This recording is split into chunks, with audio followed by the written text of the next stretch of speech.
Young rebel star Prabhas హీరోగా నాగశ్విన్ దర్శకత్వంలో తెరకెక్కుతున్న కల్కి 2898 ఏడి పార్ట్ 2 మూవీ నుంచి దీపికా పదుకొనెను తప్పించినట్టు సమాచారం.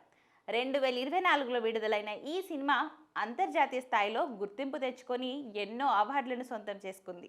దీనికి సీక్వెల్ ఉన్నట్లు ఇప్పటికే చిత్ర బృందం వెల్లడించిన విషయం తెలిసిందే. ఇప్పుడు ఈ మూవీ టీం సడన్గా షాక్ ఇచ్చింది.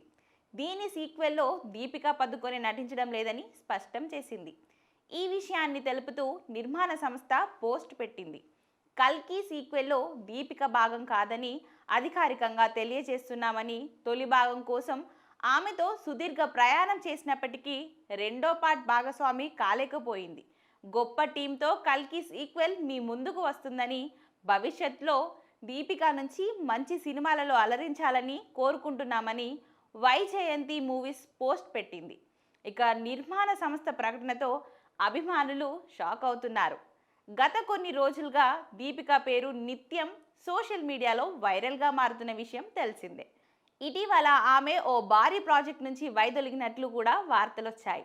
ఇప్పుడు ఈ భారీ అప్కమింగ్ సినిమా నుంచి ఆమె వైదొలగడం చర్చనీయాంశంగా మారింది. అయితే ప్రస్తుతం దీపిక ఈ ప్రాజెక్టులో భాగం కాకపోవడంపై రకరకాల కమెంట్స్ వినిపిస్తున్నాయి. పారితోషికం కారణంగానే ఆమెను తప్పించినట్లు వార్తలు వస్తున్నాయి. దీనిపై సోషల్ మీడియాలో ఓ చిన్న యుద్ధమే జరుగుతుంది.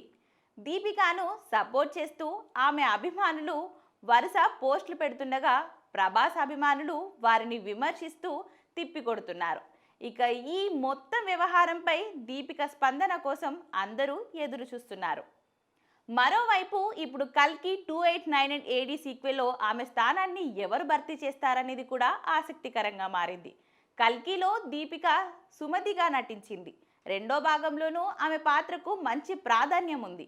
ఈ పాత్రకు ఏ హీరోయిన్ న్యాయం చేయగలదు అని నెటిజన్లు చర్చించుకుంటున్నారు.